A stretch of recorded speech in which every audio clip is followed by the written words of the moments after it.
Hi, we're going to talk a little bit about chronograph watches. Of course, a chronograph is a separate timing device on a watch, and you can use it to time running or cooking or waiting for the bus, whatever you want to do. But let's take a look at our Apocalypse chronograph timepiece right here. Okay. Now we're going to specifically talk about our Ronda Startech movements, and many of our chronograph timepieces we do use the Swiss Ronda Startech movements, which are some of the finest quartz chronograph movements in the world. This one has the 5040D. So let's take a look as we come in, and you'll notice that the stop center second hand, the big red sweep second hand, is not directly at the 12 o'clock position. Okay? And we want to talk about recalibration of Swiss Ronda Startech movements. First off, to activate the chronograph, you want to use your top pusher. So let's go ahead and activate the chronograph. And there it goes. The first thing you might notice is down there at the 6 o'clock position, you see the 1/10 of a second indicator flying around.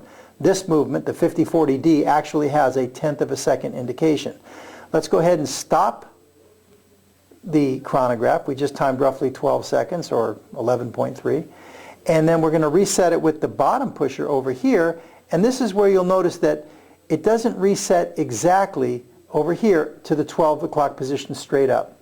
A lot of times people will call us up and say, my watch is defective. What's wrong with my watch? There's nothing defective. As a matter of fact, when you're dealing with very high-end Swiss chronograph movements, this is quite common that they come out of the box like this. So you're going to have to recalibrate that yourself. So to do that, the first thing you're going to want to do is, by the crown, you're going to want to pull the crown out to the 3rd position, like that. You see the little gap there? This is the outermost position. Then you actually have to hold in the top pusher and the bottom pusher at the same time.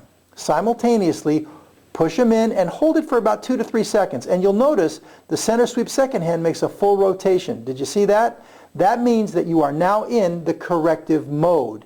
Once you're in the corrective mode, you're going to want to use your top pusher to recalibrate that center sweep second hand. And you can do it 1 click at a time until it's at the 12 straight up, like that. And then you can push your crown back in, and now we're recalibrated, and let's give it a test. Let's take a look. How did we do? We're going to activate the chronograph with the top pusher. There's your 1/10 of a second hand flying around. And you see the red sweep center second hand timing. 7, 8, 9, and 10.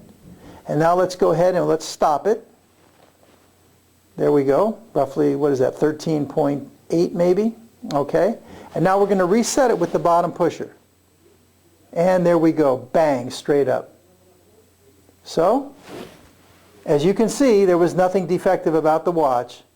And that's how you would recalibrate any of the Ronda Startech movements. We hope this helps.